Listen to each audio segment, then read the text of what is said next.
Et nous sommes de retour sur le plateau d'Acheter Louer TV, la web TV de l'immobilier. Je vous rappelle que nous sommes ensemble pendant tout ce salon de la Porte de Versailles.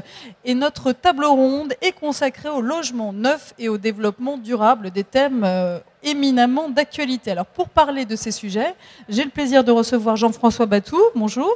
Bonjour. Vous êtes directeur commercial de services à l'habitat chez GDF Suez. On verra tout à l'heure en quoi ça consiste exactement. Voilà. À côté de vous, votre voisine, Alexandra Desrosiers-François, bonjour. Bonjour. Alors vous êtes présidente de BDM Résidence. Là encore, vous nous présenterez dans quelques instants votre activité. À ma droite, j'ai Jean-Paul Salamone, bonjour. Bonjour. Alors vous êtes directeur commercial du groupe AST qui regroupe 5 marques, dont Top Duo, qui est constructeur de maisons individuelles. Et vous êtes aussi un de nos partenaires sur cette web télé, acheterlouer.fr. Et enfin, à côté de vous, Jean-Christophe Pou, bonjour. Oui, bonjour. Vous êtes directeur commercial du groupe Carrère, promoteur immobilier.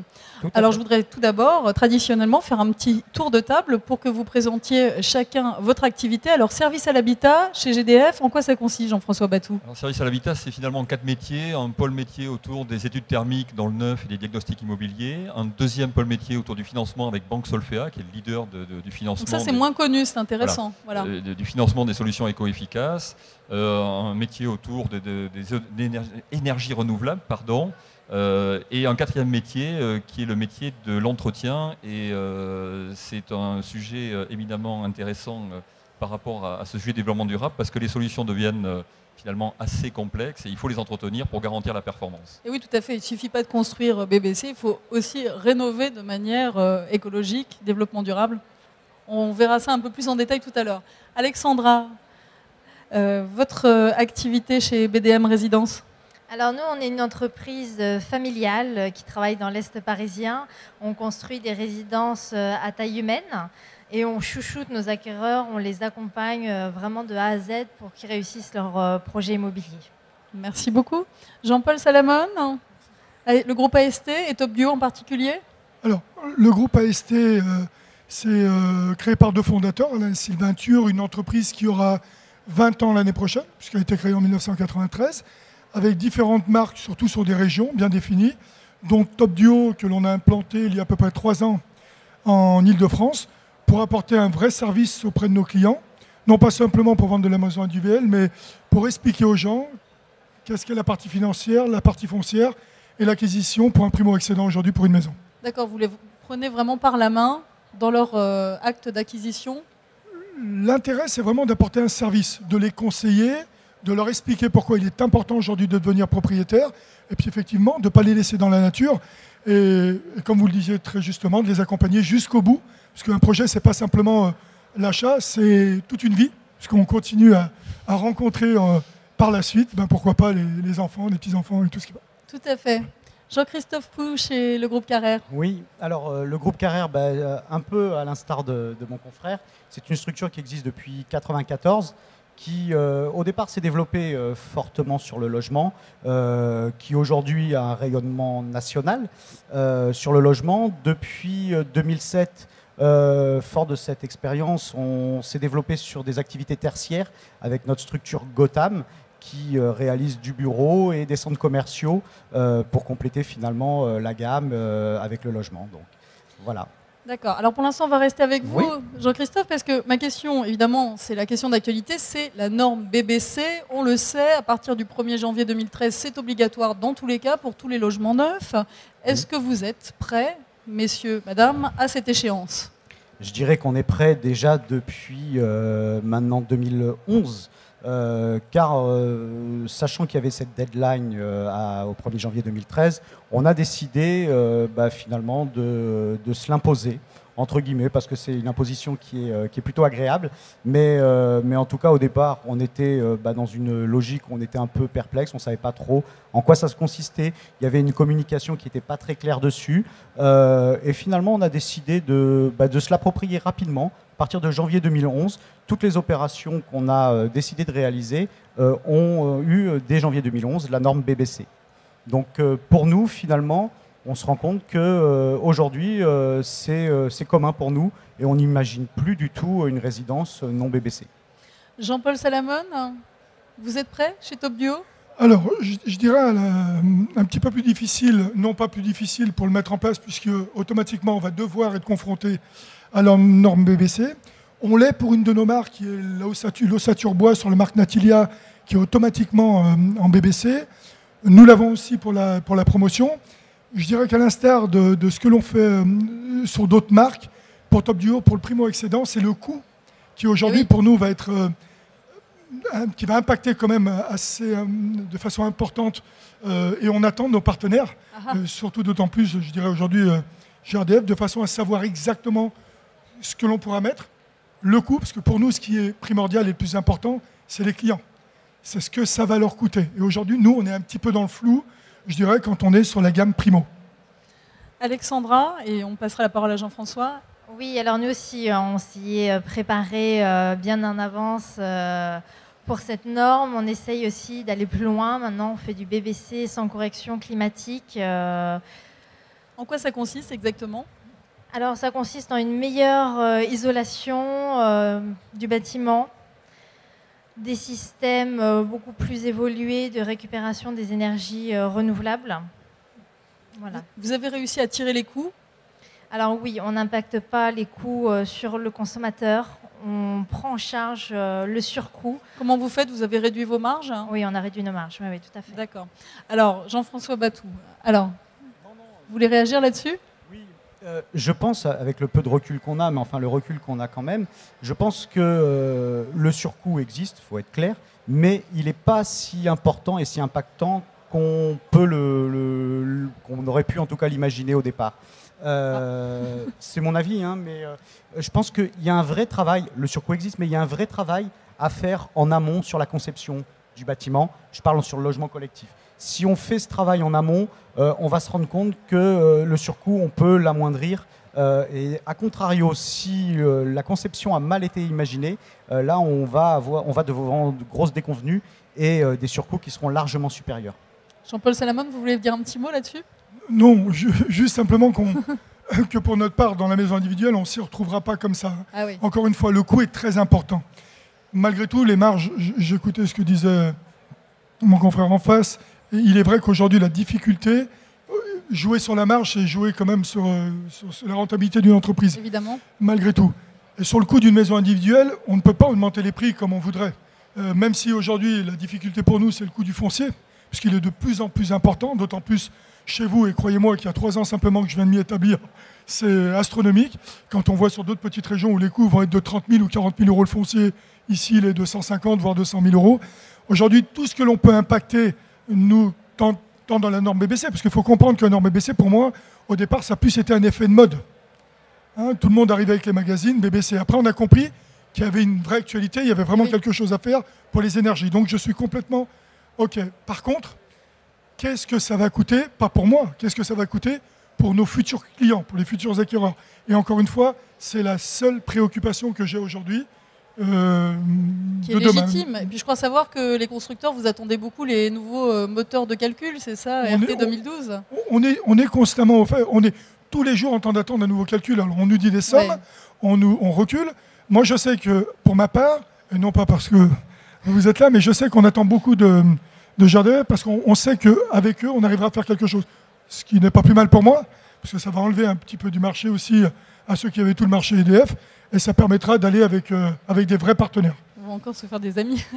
Alors Jean-François Batou, du côté de l'énergie, parce qu'évidemment c'est le nerf de la guerre. Hein. Voilà, faire du BBC, il faut une bonne énergie, une énergie qui convienne bien à cette nouvelle perspective développement durable. J'ai envie de poser une question toute bête. C'est quoi la meilleure énergie pour le BBC ? Alors, la meilleure énergie, en fait, c'est au départ celle qu'on ne consomme pas. C'est-à-dire que quand on voit des promoteurs qui font, c'est vrai, majoritairement du BBC aujourd'hui, ils conçoivent un bâtiment et comme il y a finalement certains appartements qui doivent être BBC, ils n'ont pas le choix, ils font tout BBC. Côté constructeur de maisons individuelles, ils vendent des maisons BBC entre 10 et 60% de la production. Ça dépend des segments de clientèle. Et donc, c'est pour ça que ça explique qu'il y a une différence. Mais tout le monde sait faire aujourd'hui du BBC et les professionnels ont anticipé ce marché-là, parce que l'étiquette énergie s'est imposée aussi sur le marché de l'existence. Ça permet de valoriser le bien. On voit un bâtiment BBC qui est en étiquette énergie A ou B par rapport à d'autres dans l'existant qui sont en E ou en F. Donc on voit l'intérêt. Et ça, c'est très intéressant. Je me permets de vous arrêter sur ce point. C'est devenu vraiment un phénomène de capitalisation. C'est-à-dire, si j'achète un bien qui est bien classé dans ce fameux diagnostic de performance énergétique, c'est quelque chose que je pourrais éventuellement revendre plus cher, etc. C'est la carte d'identité de la maison, de l'appartement. C'est-à-dire, quand elle sera revendue, un appartement est revendu tous les 8 ans en France, une maison tous les 10 ans, la carte d'identité restera. On aura l'étiquette énergie d'un appartement qui a été bien conçu. Alors, l'énergie, effectivement, on va s'installer dans un bâtiment qui est bien conçu. Et les nouvelles règles de RT 2012 vont mettre en avant ce qu'on appelle le BBio, c'est-à-dire la conception du bâti. Pour faire simple, on isole le bâti, on l'oriente pour capitaliser sur les apports solaires. L'hiver, quand le soleil est bas, le soleil rentre. Quand le soleil est haut l'été, il s'arrête devant la baie vitrée pour ne pas surchauffer. Mais également pour apporter de l'éclairage gratuit et donc moins recourir à l'énergie. Alors ensuite, il faut toujours de l'énergie pour effectivement les besoins de chauffage, d'eau chaude. Je parle des deux parce que souvent, on ne parle que du chauffage ou de l'eau chaude. En fait, c'est bien l'ensemble. Quand on a une maison ou un appartement, c'est bien les deux solutions, les deux usages qu'il faut couvrir. Et là, en fait, dans les maisons individuelles, on a l'obligation d'avoir de l'ENR, souvent du solaire thermique. Dans les immeubles collectifs, c'est moins systématique. Et donc, on va avoir besoin d'une énergie qui va combler l'intermittence, parce que ce soit finalement les pompes à chaleur ou le solaire, l'énergie renouvelable est intermittente. On a besoin d'une énergie complémentaire. Et quand on a besoin d'énergie complémentaire, il faut quoi? De la puissance et une énergie au meilleur coût toute la journée, quelle que soit la période de l'année. Donc effectivement, quand on regarde ensuite, on fait son choix avec ces critères-là. Et puis bien sûr du confort, parce que quand les gens achètent des appartements ou des maisons, ils veulent aussi du confort. Et même si c'est très écologique, ils se disent tiens, une maison bien isolée et tout. Ils ont tendance un peu à oui, augmenter. Si c'est écolo mais qu'on a froid, c'est pas terrible. Voilà, ça pose d'autres questions aussi de suivi des consommations. Mais effectivement, la meilleure énergie, c'est finalement un mix énergétique fait d'énergie renouvelable, d'énergie complémentaire, en fonction aussi des situations. Parce que parfois, il y a des immeubles collectifs avec des réseaux de chaleur, parfois il y a le gaz naturel, parfois l'électricité, le bois. Il n'y a pas d'énergie qui est meilleure qu'une autre en soi. C'est en fonction des projets, une optimisation. Et c'est pour ça qu'en termes de partenariat, les bureaux d'études thermiques notamment, au départ, proposent des optimisations qui sont très importantes pour le coût final pour le client. Alors tout ça c'est formidable, mais en tant que particulier, j'ai envie de dire, où est-ce qu'on trouve l'information? Où est-ce qu'on sait? Est-ce qu'il y a des spécialistes qui sont capables de nous dire, voilà, pour votre projet, il vaut mieux faire ci ou ça? Alors, quand on achète un projet neuf en matière d'énergie, il y a quand même 3 questions à se poser. 1, est-ce que réellement je fais des économies d'énergie? C'est quoi l'étiquette? Et je pose des questions pour savoir combien ça me coûte de chauffage, d'eau chaude. Le constructeur, le promoteur a fait des simulations, peut répondre. Ensuite, c'est quels sont les effets de levier, les financements. Il y a l'éco-PTZ qui est dans le neuf, soumis à des plafonds. Il y a la banque Solfea aussi qui propose des prêts BBC Je Construis. C'est le deuxième argument, l'effet de levier. Et le troisième, la carte d'identité, l'étiquette énergie. Si je vois que mon appartement ou ma maison est en étiquette énergie A, je sais que j'ai une valeur sur le marché si je loue, si je revends.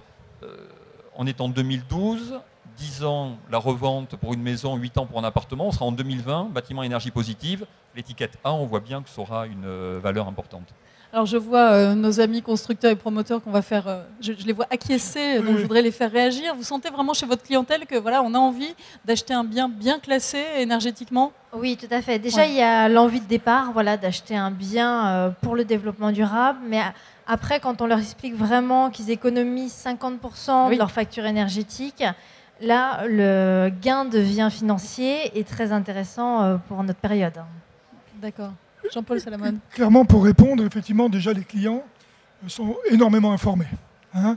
Après, qu'ils peuvent ou ils ne peuvent pas le faire, c'est une chose, mais ils sont très informés. Pour revenir à ce que vous disiez, il est très important de savoir qu'effectivement, c'est une réelle plus-value. La preuve en est, c'est que même, je dirais, au sein du groupe AST, nous avons créé une marque qui s'appelle aujourd'hui Perform Habitat et qui rencontre les anciens clients aussi pour apporter des solutions aujourd'hui de façon à être, je dirais, dans ce label BBC par la suite. Mais je suis persuadé que dans quelques années, quand on voudra revendre un bien, je dirais qu'il faudra absolument, exactement comme quand on était à l'époque RT 2000, après RT 2005, après, ça passera par ces normes. Oui. Si on ne l'a pas, ça coûtera effectivement ou plus ou moins en privé. Jean-Christophe Pou ? Je crois que l'équation, elle est assez simple, hein. Il faut arriver à être dans une logique de fabriquer des produits qui consomment moins.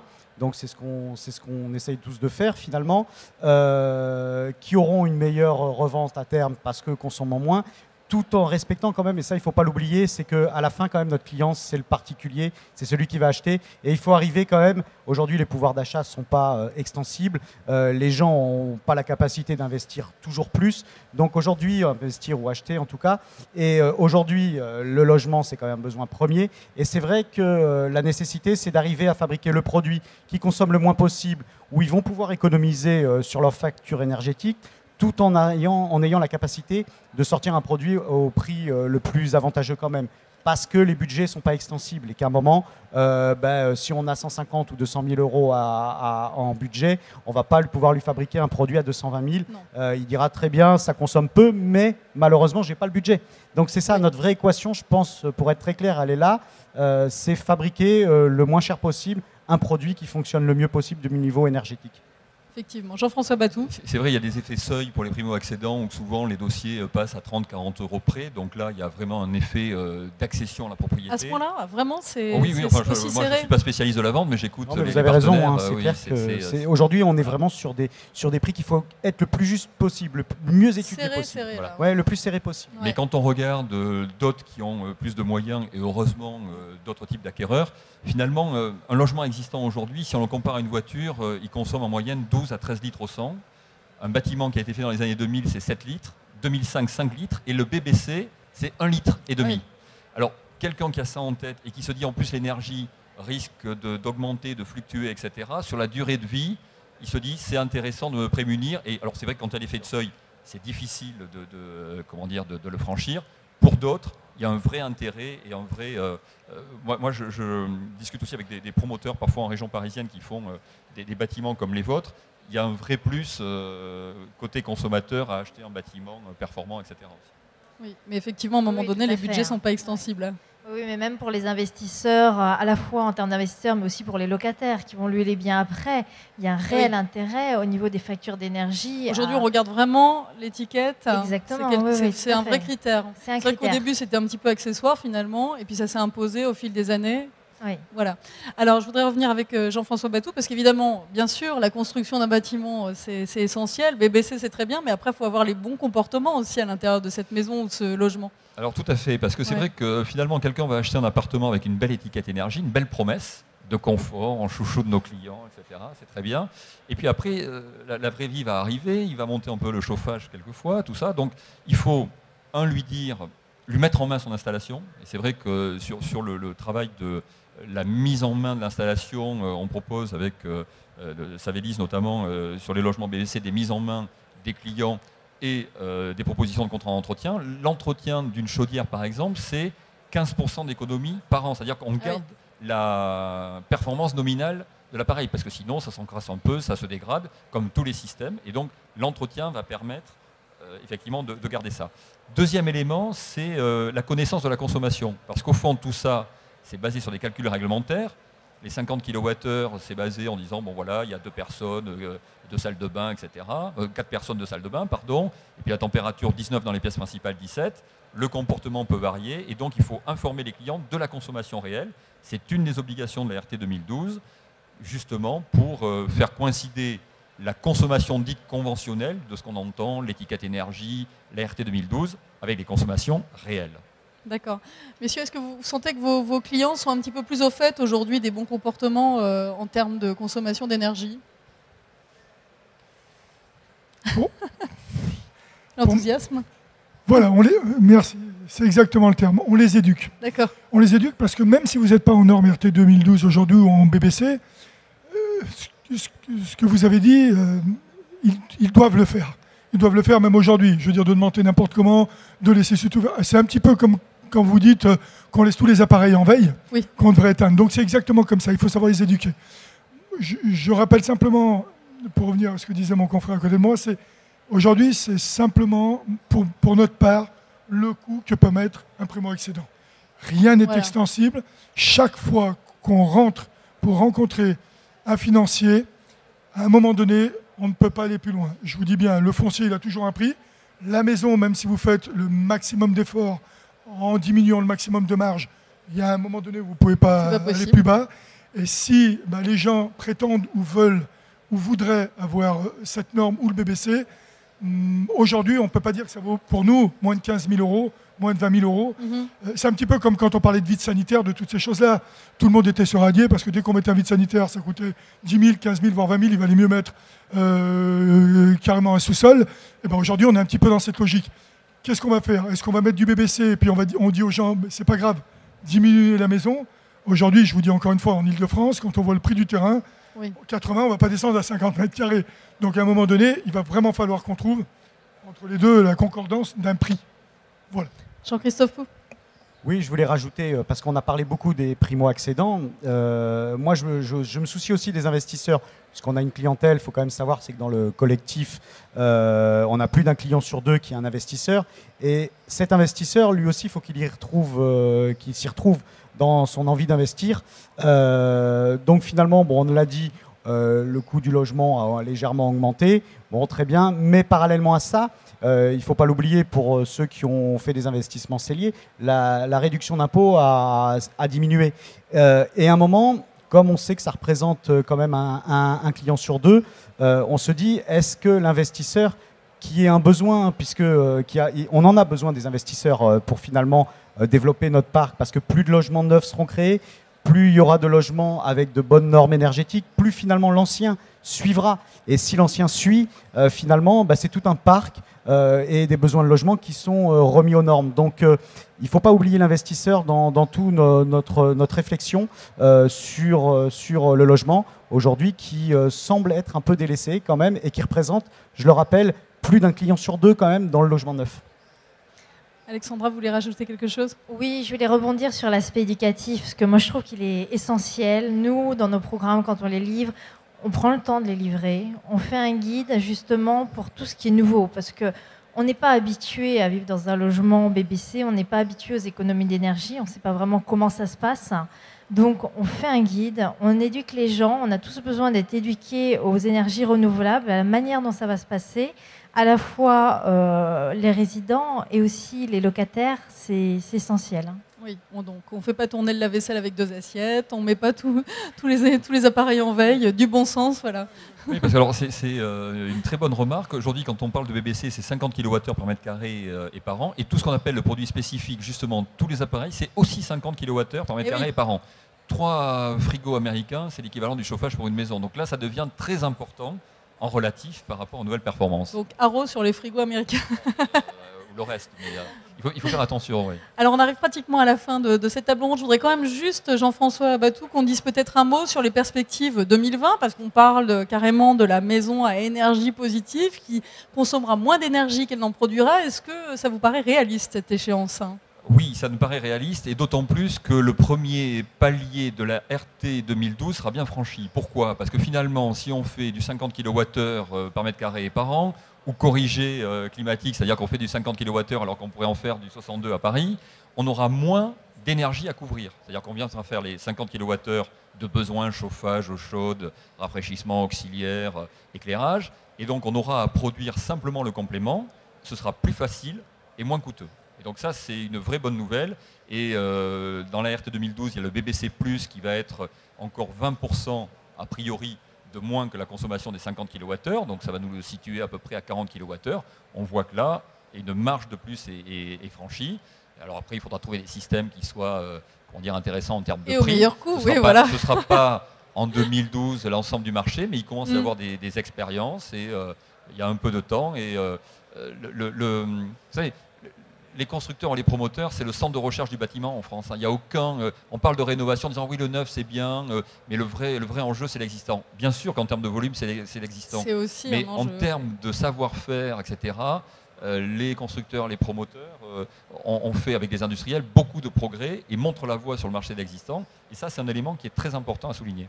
Voilà. Écoutez, merci madame, merci messieurs d'avoir accepté notre invitation. Voilà, c'était passionnant. On arrive à la fin de cette table ronde. Et donc, à suivre d'autres interviews sur acheterlouer.fr, la web TV de l'immobilier. À tout à l'heure.